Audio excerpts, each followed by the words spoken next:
That's a time where she needs to be cared for, protected, taken care of. But over a period of time, somebody makes this a discriminatory process. We are born from that. If that is impure, our very birth is impure and the creation is impure.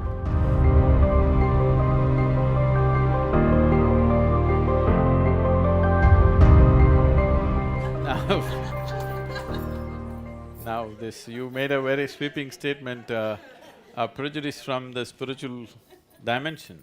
I want you to understand, spiritually, there is no mention of menstrual cycles anywhere because spiritually you cannot have menstrual cycles.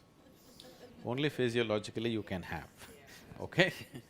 So it's a physiological issue which reflects as a psychological factor in a certain segment of women, I wouldn't say everyone, but quite a substantial segment of women find a reflection of their physiological process in their psychological makeup, which is a fact that has to be taken care of.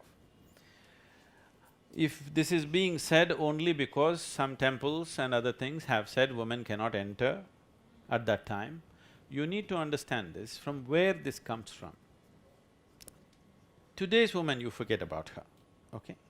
How she's equipped, how she's capable of handling her bodily needs and other things are a different matter. I want you to look back 1,000 years ago. What kind of sanitary facilities did she have? What kind of processes did she have? So, there could be issues about that, isn't it? It's only for that reason, they said, and above all, you need to understand the level of physical activity for a normal woman in those days. Cooking for 15, 20 people, taking care of the cows, taking care of the children, everything is hers. It's a tremendous amount of physical activity. So, the woman who is going through a certain process of her cycle, she gets 3 days, 4 days break from everything. Isn't that a wonderful thing? Because that's a time where it is almost like a malting period for a woman on one level. It's not as big as malting, but it's almost like that. That's a time where she needs to be cared for, protected, taken care of. Somebody else cooks for you, which never happens in her life. Every day she cooks. For those 4 days, somebody else cooks for her, somebody else serves her food. She sits alone by herself, she meditates, she sings, she does prayer. Isn't this a good way of doing things, I'm asking? Do not consider this as today's life. Look back 1,000 years ago when these things were made. It was a very good way of protecting our women.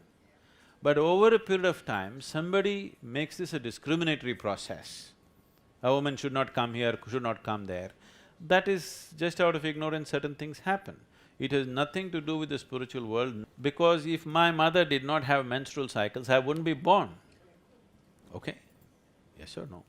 We are born from that. If that is impure, our very birth is impure and the creation is impure.